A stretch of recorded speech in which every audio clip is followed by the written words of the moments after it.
All right, what's up, guys? Welcome back to another Racks and Reels banger. I got my boy Alan Dumville here today, professional hunter. He would say.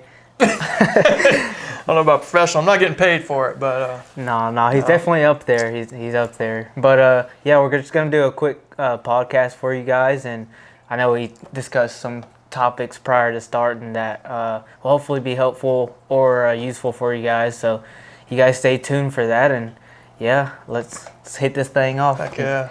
You want to start off with letting them know a little bit of your hunting background, how you got into hunting, and for sure. all that stuff. No, thanks for inviting me over, man. So obviously, us being active duty Coast Guard, we've been around, so we're naturally drawn to other folks that are big into the outdoors, whether it be hunting or fishing or just getting out there and getting it done. So my background, born in northern New York State, but grew up in the Carolinas. So I call home, the low country, South Carolina. I joined out of North Charleston, South Carolina, and that was back in 2005. So coming up on 19 years of service, active duty right now, right? And so my background, obviously growing up in South Carolina, a lot of saltwater fishing and inshore and as well as obviously the freshwater side of it. And growing up, my dad was a big small game hunter, so he got us into squirrel and dove early on, and we were able to get with a mentor through the South Carolina Take One, Make One program, which was a really cool program they had to get folks of the younger generation into the outdoors. And my dad being a small game hunter, we didn't know much about getting into deer hunting or even turkey hunting, right? So I got with a mentor and got on a hunt club, and ended up getting my first several deer and turkeys off that hunt club, and my first buck ended up being the largest I've ever killed. Really? On that private land, right? That's big old marsh, swamp dock, 132 inches, right? Wow. November 14th, 2001. So it goes way back to my first deer, and he was by far the biggest, and it was all downhill from there. But overall, long story short, right? I've been able to join the Coast Guard and was stationed in Cape Canaveral and got into that inshore red drum trout fishery there. And in our patrols through the Caribbean, I was able to catch, obviously, a lot of your offshore species, right? And right. After that, up to Alaska. That's where I met my wife in Sitka. She's an Alaska native there. And bought a boat, because when you're hunting in Alaska, especially southeast, you got to have a boat to get around, especially for fishing. And then for hunting, everything is by boat up there because the road systems are pretty small, right? So, I got into some Sitka blacktail hunting up there. And Sweet. Which was a lot of fun. If you can get up to Alaska, I got buddies up there right now that don't want to leave, especially Coast Guard. You get into some really good spots up there. So. Yep. But to keep it short, 19 years in, and been able to fish the Caribbean to the Pacific Northwest, Alaska, to Maine, New York State, and Michigan, right? So 6 states total as a non-resident or resident military hunting on those tags. So it's been good, man. It's been real good. Yeah. Oregon was awesome. The Columbian black-tailed deer there, getting a deer there, a nice little buck, and then a Roosevelt elk. I was able to get a nice bull elk on a general tag. Not a general, it's a draw tag, but again, coastal Roosevelt elk hunting is not for the faint of heart. It's they call it the rat race, because you're road hunting and along with everybody else, and you're just shooting out of the you know what I mean, pretty much, right? You ain't far from it. That's true. So yeah, man, that's pretty much my story, and it's been a good ride so far. So yeah, that's sweet. Yeah, I think I know we've hit on it a couple times, but I don't know if I've really sat down in front of the camera for this channel as far as like letting them know my hunting background or whatever, but I want to say this is going to be my 5th whitetail season this fall. Nice. I literally remember the first time. I'm not saying like it was that long ago, but I still remember like my first time going out and not really expecting much, because it was like one of those things. I'd go to school and like all my friends would hunt or fish and all that things, which, like I've said before, I've literally fished since I can remember, but hunting was something that I didn't, like nobody in my family hunted, or at least not in my intermediate family, so I never really got, I guess, the itch to go. But you got it. Yeah, growing up. Once you got it, you got the itch. Yeah, exactly. For sure. Growing up, I watched a lot of like O'Neill outside. like that's really like the main person that I can remember vividly, like as a child, you know, maybe like in elementary school, just like pulling up the TV, and then just watching that hunting show. And I'd always like just watch it for like all like their cool redfish or like tuna fishing trips. But then, you know, like they do like, I guess, you know, back in the early 2000s where they do like a 30-minute show, but it'd be like split with like 15 minutes of like one thing and like 15 minutes of something else. So like it was cool to get to see hunting through that. But then, like I said, a lot of my buddies did it. And then when I was in high school, you know, I was like, I'll give it a try, you know, see what happens. And I remember going out my first time, and literally probably 20 minutes after first light, we had this group of like 6 does come in. And I remember it was like rifle season, and it was probably like a 70-yard shot, and I shot and missed. And then ever since then, I think that adrenaline rush that I'd never felt before kind of hooked me. And literally the next morning, I was right back in. And then fast forward 2 weeks later, I shot my first deer, which ended up being my first buck as well. And it was like a little 6-pointer, but you know, it was a start. I'm sure he felt big at the time. Yeah, exactly. And then now it's just a matter of, you know, every time I go out, I'm not real picky, I will say that, but I think one thing that I've learned to do while I go out is try to be like a mature hunter. I would say, I guess if that sounds right. I just try to one up the last buck I killed. So definitely try to let the deer get mature and all that good stuff. But at the end of the day, just here to, you know, fill up a freezer. But yeah, I like the points that you brought up of like being within the service, because I would definitely agree. You know, being in the Coast Guard has opened a lot of opportunities for myself. Yeah, you meet a lot of cool people too. Yep, and even if you guys saw in the last video, my boy Braden actually got to double up with me here up in Indiana, which was something that I was grateful for, because not only did I get my first out-of-state bird, I believe that was his first out-of-state bird as well. So it's like just things like that in the long run, you know. Last week I had a buddy come up from Tennessee up here to Indiana and put him on that smallmouth on the fly. That's something us Tennessee boys dream of. You know what I mean? Like I think it was a 4.83 on the scale. Sight fishing smallmouth with a fly. It's pretty impressive. Yeah, it was something that us, like I'm saying, like us Tennessee boys. And to break 4 pounds too. That's a hammer. That's you cool. dream of something like that in the South, you know what I mean? You go out there, just wade a creek, and you know, you're happy with a 1.5 pound smallmouth. And and those fight good enough too. Exactly. You know, those smaller guys. Smallmouth are incredible. It's amazing. So I definitely would encourage you guys, if you guys are watching in the military or are thinking about joining, if you don't do it for anything else, if you love to hunt and fish, heck, this is a right venue for you to, or I guess avenue to go about that route. But you want to start talking about summer prep / fall 2024? Yep. So obviously, we're coming up on June now, right? Yep. Yeah, just hit June, so May just flew by. April seemed like it did too. So turkey season came and went way too fast. Exactly. So part of me is still like wanting it to still be turkey season, even though it's pretty much finished. So just this past week, I've shifted my gears to thinking about deer that grow antlers, right? You know, and shifting to, you know, kind of prepping for this fall and stuff, you know, and trying to get my mindset back on the whitetails. And so, just trying to get that dialed in and figure out how I'm going to make it happen up in Michigan this year again, and hopefully do good this year on the public lands. Closer to home. You know, I do have a 40-acre block, as you're aware, that you turkey hunted on with my brother's property. So we got private land up there. Yeah, that was sweet. Thank you for that. Yeah, which we were able to get several deer off, several does and bucks last fall. But hoping to do something a little closer to home, and got some real nice bucks on trail camera this past fall. But there's a lot of pressure. Michigan has been always a well-known, heavily hunted state, a lot of archery hunters. So you definitely got to do your homework. There's a huge watershed, river bottom that I was hunting last year that was definitely holding some 3+-year-old bucks, which is pretty good for public land. I would say, right. I agree. But they are definitely hard to get on for sure, and I'm coming to figure that out pretty quick. And I missed my opportunity, like we talked about before, to do that, like like late winter, early spring kind of scouting trip when the weather's still cool and all the leaves are still off the tree and a lot of the sign is still readily apparent on the ground and all that, to kind of do that postseason scouting, which I prefer. Outside of in-season on boots on the ground scouting, that postseason, that February, March timeframe after the snow has been melted away for good, that's my that time that I like to get in the woods and and I screwed that up. Yeah, that happens when you have a wife and kid, right? But it's my own fault.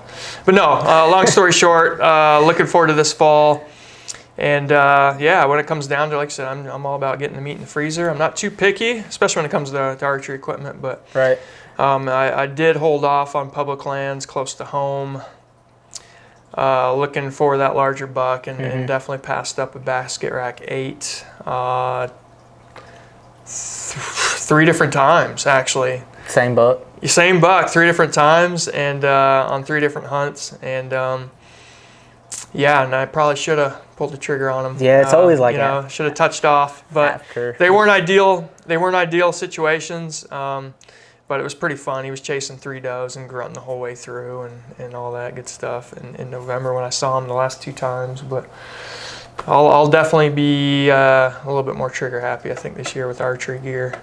Yeah, I think that's very common. Is like you wait till you go all season, because speaking for myself, like primarily one property that I hunt up here, it's like there is a buck that I've told myself, which obviously like not serious, but like kind of serious, like if he's 90 yards away, I'm turning that dial on my sight, and if I feel like that's the only opportunity I'll get at that caliber of a deer, I'm gonna make that shot count. Yeah. But you always, at least I always set my mind on.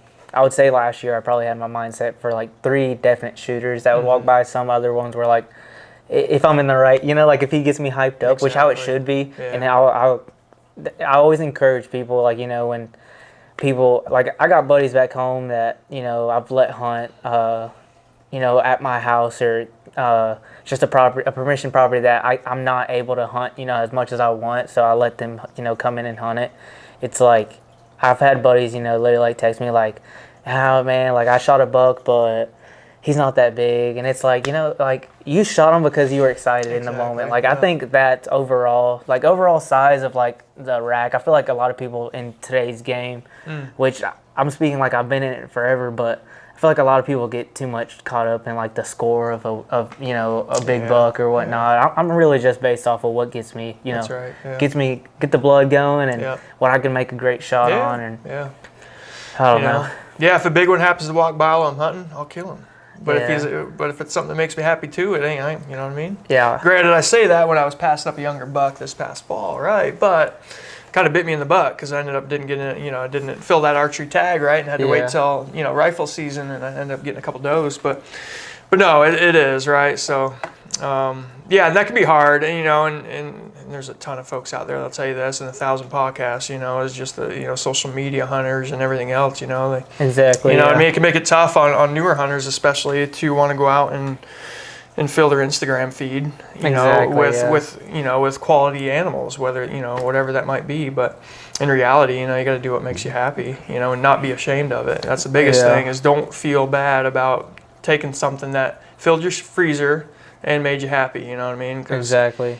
I've killed many animals that got me shaking uncontrollably. Especially when I was moved to New York State and hadn't turkey hunted in about 10 years, and ended up killing a Jake, and that was the happiest I ever went, because that was a goblin Jake, and I thought he was the biggest Tom ever coming in. And when he came in and I knew he was a Jake, I was like, screw it. He made me so happy. Yeah. And so something like that, right? Even a Jake, but the fact that I hadn't killed a turkey in almost a decade at that point, right? Just living out west or in Alaska where there wasn't any turkeys close by or whatnot, it made me super happy to get that one. I truly relate to that, because I remember it was late season this past season, so last year, 2023. I want to say it was like December, around Christmas time or something. That's actually a Merriam's feather. I see I can tell the white tips. Yeah, that was my buddy. Shout out Jace Perlot for the feather.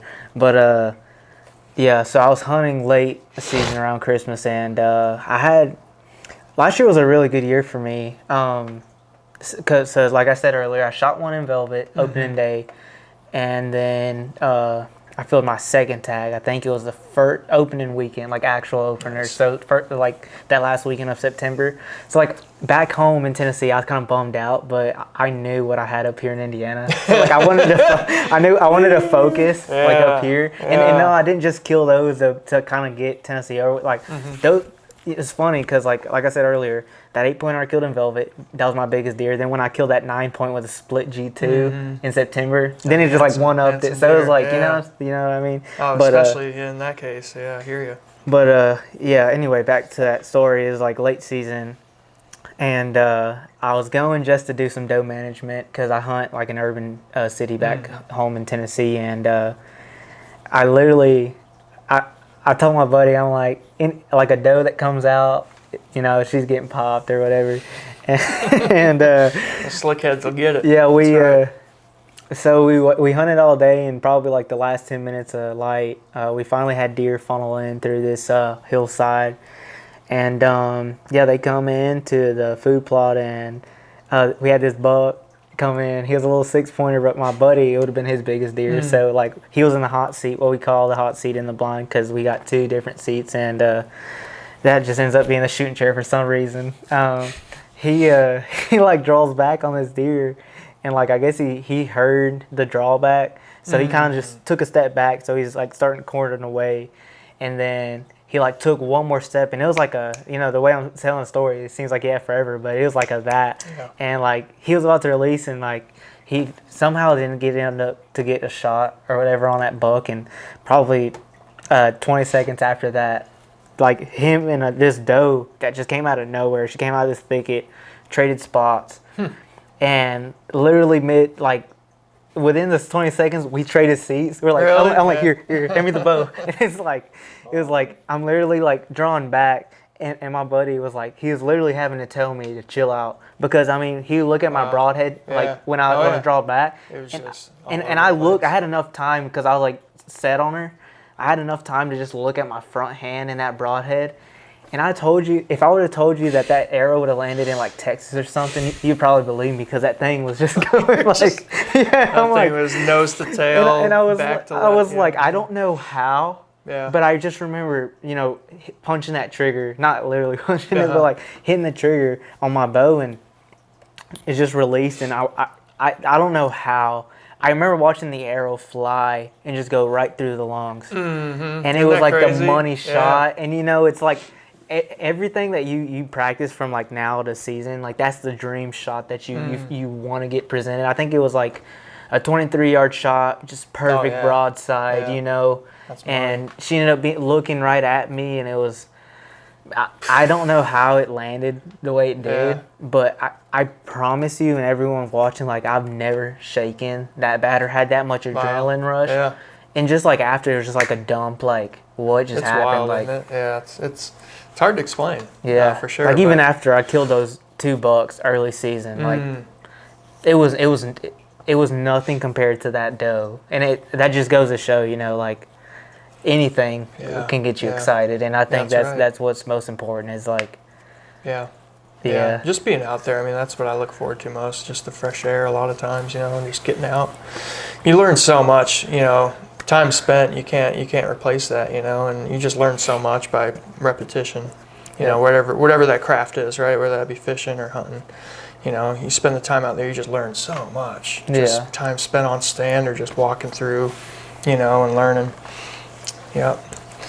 I don't think I've really set any my plans for this year yet, which is funny because I thought that was the subject, but I'll just make it short and sweet. Basically, I'm thinking within like the next 2 weeks, definitely get some food plots down up here. Anyway, it's so weird because like the planting season in Tennessee versus up here is such drastic difference in like when you should actually seed and I don't harvest, but just because I make kill plots for like deer or whatnot, but like the months that vary, I think it's like a 2-month difference or something. Oh, wow. If you do it right. Yeah.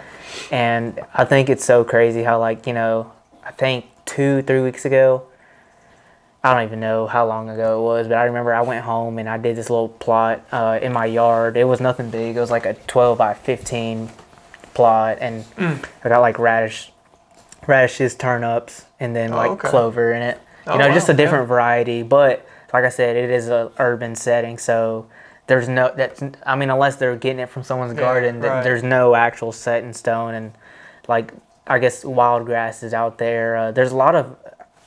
Do you know kudzu? Oh yeah, of course. Yeah. That's huge down there. Yeah, there's a bunch of kudzu out there that that's what they live on. Yeah, that's crazy. That's literally what they live off of. That's wild. Then up here, I think I'm going to do soybeans and alfalfa. Yeah. So, because I know, I think one of the things that I wanted to focus on was kind of just more of like grains, because I know where I hunt up here, it's mainly just, I asked the farmer, he's planting beans, and then obviously the acorns. So just trying to battle that out, because that's the hard part about hunting up here. There is no competition for food. They have I'm sure you've seen just driving around here, there's so many fields, there's so many crops, there's so much food, and there's a lot of water. Yeah, right. So it's kind of hard, definitely, when you look into it from like a food plot, or just having like a water source for these animals, because never mind, I'm not going to say what creek, but there's a creek that runs through the property that I hunt. Pretty much all three of the properties that I hunt. So it's like, how can I even compete against and there's a bunch of oaks. So it's like we were talking about earlier, you better get them before those acorns hit the ground, because if you don't, it's all lost after that. Exactly. Yeah, they really value those acorns. It's crazy how much they prefer them. But yeah, just to I guess switch subjects, one thing that I want to talk to you about that I know we've talked about is planning for this year, I guess mobility wise / like hunting style wise. I plan on buying a saddle, and I know we talked about it, and I know you mentioned your whole setup. What's your pros and cons for anyone watching it and myself for getting into it? What do you think is obviously the good and the bad of it? So real quick, I grew up stand hunting, down south, rifle hunting, obviously, right? So you're in 12, 16-foot ladder stands primarily, and then after moving out west and for several years, not whitetail hunting, and then moving back to New York State in 2018, the whitetail bug hit me big time, and I started getting crazy on YouTube trying to figure out how to get back into whitetail hunting. That's how I found, the Hunting Public in 2018, when they were up and coming. I just learned a ton from them and a bunch of other folks that were doing the public land thing. Exactly, yeah. So with that being said, I moved to New York State, was hunting the Catskill Mountain region, big woods style stuff, just huge, massive, thousands and thousands of acres, just nothing but wilderness. And had the climber on my back.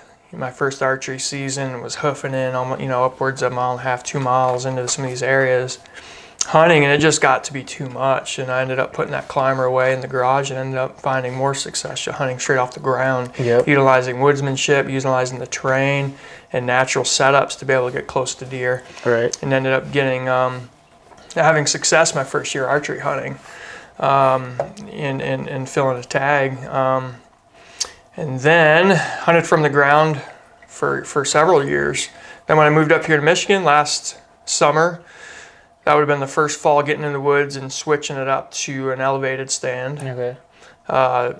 technique, and going with a low profile setup that was lightweight, which was sticks in a saddle setup. And that was great. It was awesome getting in and out quietly and without that weight on your back. So that was huge for me. Yep. And I have lock on stands and climber and stuff at the house that I haven't used, right? But the one thing I'm switching up for this fall would be a one stick method. Okay. Still utilizing the saddle, but doing a one stick method with an aider, and having a rappel rope. So you're going into the woods with your saddle, your platform, your saddle platform, and then just a one stick with about a 2-step aider below that. And there's obviously tons of information out there on this setup, and it literally weighs nothing. You can fit it on a backpack. You're just going in with one climbing stick, and you're you're literally girth hitching the tree and climbing up, utilizing your one stick method, getting to hunting height, setting up your platform. Oh, it's fun. With my background in structure climbing and all that stuff, I feel really comfortable with the gear, right? Yeah. So you do have to get used to being able to feel safe 20 feet up a tree, with your gear and being hands-free to be able to manipulate stuff and not worrying about your gear failing you, right? And all that. There's tons of stuff out there that you can utilize that's 100% obviously, good to go and safety rated and all that. But that'll be my new setup, to dumb it down really short is a one-stick method, saddle, platform, saddle. And I was blown away. Hunting out of a saddle is just so comfortable. The way you're leaning back, because I have lower back issues, so hunting in a lock-on stand or something, it would be pretty uncomfortable, especially if you're going to be sitting most of the day or half the day even, right? That. So the saddle, you can manipulate it to where you can lean more back, you can get up tight to the tree, you can literally stand up straight and tighten up your, you know what I mean? Right, for sure. So that's my setup for archery, and last year I hunted rifle, saddle hunting with a rifle, because you're leaning back and you're literally, you can rest that rifle right on the tree in front of you, and just lock it in both sides, So that's my setup that works for me. So yeah, that sounds awesome. Yeah, I think my take or my reason behind wanting to get a saddle is just mainly for the reason of that mobility, because I found myself and I don't know, I mean, I've thought about it. I mean, there's days where, I get on my phone and, I just sketch on the Google Maps or something, just trying to figure out how do I get in here discreetly and how do I, and I think the biggest thing that's so hard for myself, because I don't have all this gear that I see. I look on YouTube and I see, the guys I watch, like Chris B, Sequin, all that. And I'm not speaking down on them. I love those guys. Those are the guys that got me into hunting and taught me literally everything I know. But it's like, I think one of the most important things is understanding what you have and being able to utilize what you have. You know what I mean? Yeah. As far as like gear. For sure. And then like the biggest thing with that for me is like not having like a side-by-side or like a four-wheeler or something that I can drive out into the field, or maybe even 200 yards from my stand or setup, whatever, and not have to walk or carry all this weight or the bow. And now that I film, it's such a pain, but like I literally love it and I wouldn't trade it for the world. But anyway, I looked into saddles and all that, and it just kind of seems the best option, because there's days, and I know it happens no matter what you're hunting out of or anything. I feel like anything you have, this would happen. There's days where I'd sit up, man, he's coming out of this corner. Psych, he came out of that cornfield over there. There you go. And it's like, well, I don't feel like moving my setup mid-season, because I know there's different, there's different viewpoints on, switching your setup mid-season, because then they catch on to it and all these things up. But I feel like a saddle is so discreet, because all you basically have is a platform. Seriously, yeah. And then it's like, what's not to say that, and I know a lot of people do this with saddles, is like, I set up at this tree, he comes down 60 yards this way. Well, now I cut that distance. Tomorrow I'm going to set 20 yards closer. Yeah, it takes no time to get up and down in them, and that's what I've seen that I love about them is you can carry. I got buddies that tell me they carry everything they hunt with on their back, and then all they have is their bow. Yeah, like that. Yep. That seems sweet. I mean, and I've done those rucks with the freaking, yeah, I know my Summit climber. I think it's like 22 pounds. That's what.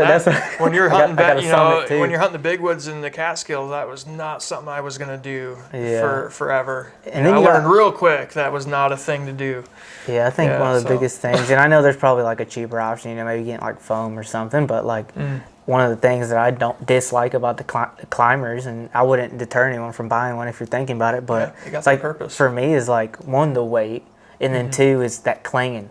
You're you're walking. There's been some times where I'm walking, I got it all strapped up, and then as I'm walking, it's getting loose, and then it's just like all of a sudden just clang. I'm like, oh my, like you're walking to your spot. It's like So there's certain things that you gotta be cognizant of, and that could be a make it or break it, because that sound carries so far. Oh yeah, for sure. All it takes is that one unnatural sound, and that it potentially could blow your hunt, and unless you have a deer obviously coming from a ways off, which could happen at any point.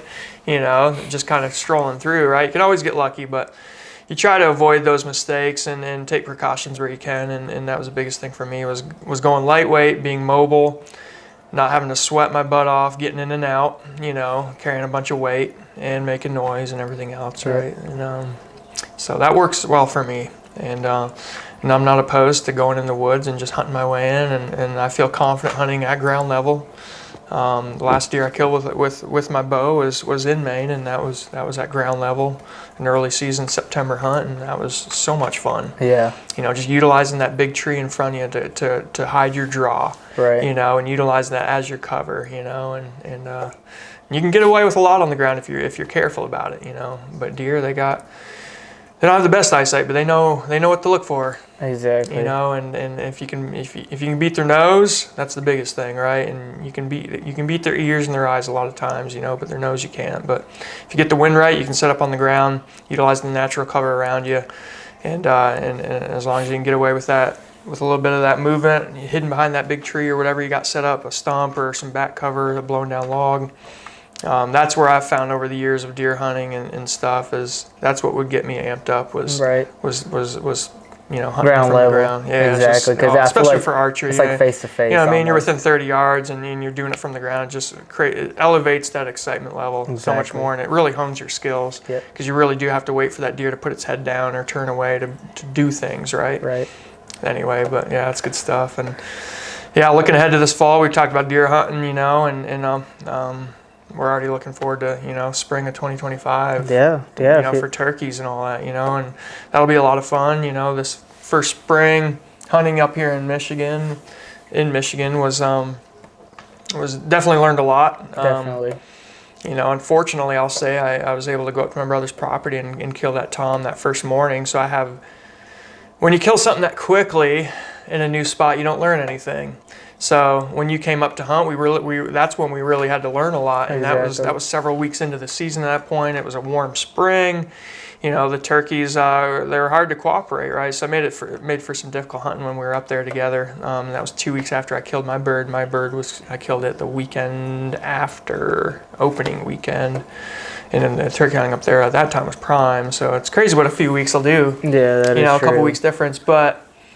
Yeah, next spring is going to be great. I'm already making plans to go out to Colorado, and just today we were talking about those plans. And, that's sweet. And it's definitely got you pumped up too. And for a Western hunt, and it's pretty reasonably priced to do so. Yep. You can get round trip tickets for fairly cheap, and the tags are pretty reasonably priced too. And it's a good intro into Western hunting. To get out there and experience some of that terrain. Say if you were to go back for a mule deer or elk hunt, you're hunting a lot of that same terrain. You get used to kind of that elevation, right? Because that's a huge difference hunting where we are now versus hunting at 6,000 feet. Yeah, and it's a good reason to get you in the gym, getting that cardio on. That's a big motivator for me is to get back in shape because I know. Less than a year from now, right? Next April, May timeframe, I'll be hopefully heading to Colorado to fill a Merriam's tag, and we already plan on. My brother lives out in Denver, and he's doing really well out there. Yep. And hopefully getting on a Wyoming bird as well, if not a South Dakota. Black Hills, Merriam out there, just some gorgeous country out there, and reasonably priced hunts, and. So it definitely helps when you have somebody that lives out there that you can. You going for that Grand Slam or? I don't know. Yeah, you gotta hit it. I should. It'll be cool because there's Rio options out there as well as Merriam's, right? Yeah. And so it'll be cool. Those are just pretty birds, Yep. So. Yeah, I think. I mean, like I said earlier, like I'd definitely love to go, even if I wasn't able to hunt or whatnot. It's been a dream of mine. I don't know. Like, I feel like just growing up in the South and then, like we talked about, just being in the military and going everywhere, I feel like I still have went everywhere except the West. As far as West, I've gone as, like, Arkansas. And it's like, I just want to go see the world, Not necessarily the world, but at least this country, And it's like, I don't know. There's so many, to me, it's like there's so many majestic animals out there. Like, you see these elk and look at mule deer, and I tend to compare them a lot to like whitetail, and it's like the size of the difference is like it's insane out there. It's buffalo, things like that. It's like those things that in my mind is still like a fairy tale, You know, like they don't really exist till I lay eyes on them. Or like just, I know we've mentioned like, I would love to just go out west and just hear a bugle, like just hearing it on the TV. Oh, I know. I'm like, I remember hearing my first bugle, you know, out on the Oregon coast. You know, October opener for Columbia blacktail, and those bulls still bugling. Yeah, I mean, it's just unbelievable. They were a half mile away, but it was just so crisp and clear. It was unbelievable the way it echoed through those, you know, those clear cuts and timberlands out there on the Oregon coast. But no, I'm excited about Colorado. I've been trying and wanting to get out to Colorado to do a hunt with my brother for years now, and you know, just this past spring he got super into it, which he has been for years now. But just something clicked with him, and he's like, dude, I'm so pumped, man. He was so pumped for me in Michigan to get that one bird. He's like, dude, I want to get up to Wyoming, man, and go up there. Yeah. He got his butt kicked up there. Yeah. But he ended up experience though. Yeah, he got on birds, but it was again a couple of missteps, you know, and wasn't able to fill the tag up there. But there's tons of birds, lots of opportunity out there, a ton of public lands, you know, big flocks of birds. You know, and again, having somebody who has that local knowledge, exactly, you know, is huge. You know, he's got the transportation, you know, the place to, you know, lay your head. You know, he's got the whole setup. Obviously, being a backcountry hunter, so I'm pumped about it, and to finally get out there and hunt with him. I think the spring Miriam's hunts will be a good intro to get out west for sure. To kind of get that experience, and yeah, definitely I've been wanting to get back there, wanting to go there for mule deer rifle hunt, or you know, and I'd even go out there in September because he pretty much takes all September off of work to go after after the bulls, you know, during the archery. I heard, you know, that's what I've heard a lot of, you know, from the buddies I got that live out west is like, you know, September. It's like, I feel like he lives for it. You know, he trains year round for September. You know, you know, run, shoot, lift. You know, I mean, you know, that's what he does.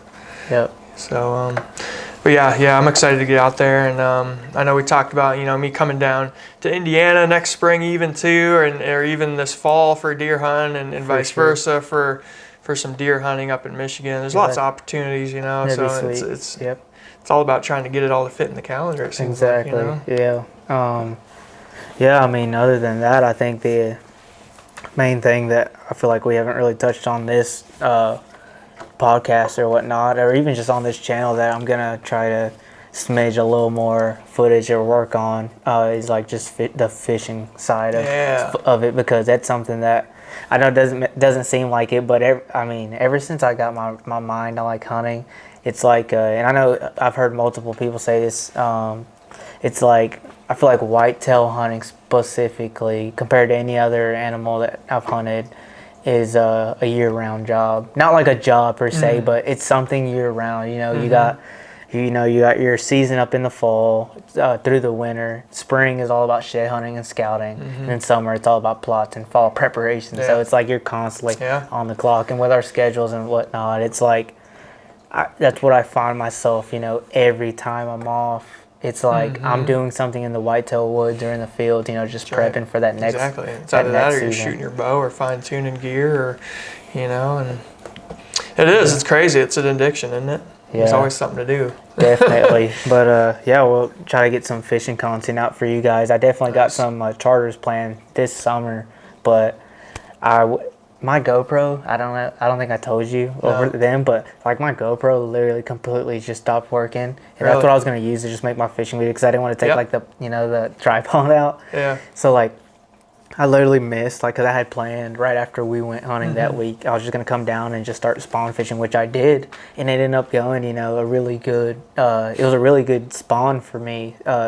It didn't fall short of any expectation, but you just didn't have a GoPro. Didn't have to catch it all on camera. So I'm hoping within the next few months before whitetail season or all that, which in between obviously they'll get like the prep videos and all that good stuff. But it's like I really would like to so hopefully it's still fire, which it kind of dies down here anyway. Like back home, I know a couple creeks, a couple ponds that I can go around, and here I feel kind of limited because either I fish the lake or there's 1-2 other ponds that I could pond hop at, but it's something I wish I could catch on film for you guys, because it's like it's so epic. Like I told you, I mean, where do you go and sight fish smallmouth off a bed with a fly rod. Like, That's wild. yeah, it's pretty unique. Especially a it's sick. fish that size. It's pretty impressive for sure.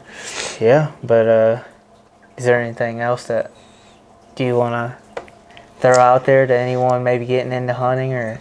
No, not really. You know. Sweet. Yeah. No, yeah, but that's good. As far as like all those plans, I hope it all goes good for you, and hopefully for us when we end up getting together and making all this stuff happen. Because I know we're both really passionate about this stuff, so I know I'm excited without a doubt about it'll at least fall into place. But yeah, I'm really pumped, and I hope next spring and all that stuff goes good for you. But yeah, if you guys want to stay tuned with him, if you want to shout your Instagram out. Sure. I know you've been doing your shorts and all that good stuff on there. Yeah, my primary is just Alanville, ALANVILLE on Instagram. Yeah, I'll put that down in the description for you guys if you guys want to go. That's my primary personal, and run My Family Outdoors on YouTube and My Family Outdoors on Instagram, but don't really post much to that anymore. That's kind of some older content from Alaska and on the West Coast and Oregon and stuff, but that's it, yeah. Yeah, he didn't mention it, but he's got a video. His first video had freaking 3.4 million views. That's right, yeah. He's over here just the hunting publicing it. First video. Like, I don't know anyone that does that first one was a try. banger, huh? So yeah, that had a lot of attention. Those razor clams. It was just the Oregon Coast razor clam video, but yeah, that had a lot of viewership. That's sweet, man. Throughout the world for sure. Heck yeah. But, yeah, I should have monetized. That was my fault. Yeah, I mean it's should have monetized that it's channel. all right. We'll get you back on the grind. No, yeah, it was all good. It was yeah. Created the channel for fun with my boys, and Heck yeah. but anyway, it's been good. But yeah, without further ado, you guys just stay tuned to the channel. I'm sure I'll have another podcast or something soon. I got buddies back home that I should be going to see them, or they come up to see me, and we've already planned a couple of podcasts for you guys that are in the works. So yeah, you guys stay tuned. I hope you guys have a great summer whenever you guys see this video, or a great fall. Stay tuned. I got a couple bangers planned for you guys, and it's a pleasure having you, bud. Yeah, dude. Heck yeah. It's good to come down to Michigan City to see you. Oh yeah, such a banger. He dropped the location on the podcast. Gonna have to edit that out. Oh. No, I'm just playing. Yeah. But yeah, you guys. What's the grid on these things? Give me that property name now. Just kidding. All right, no, I'm just playing. But yeah, we'll see you guys on the next one. You guys stay tuned. Yep. Let's go. Ya.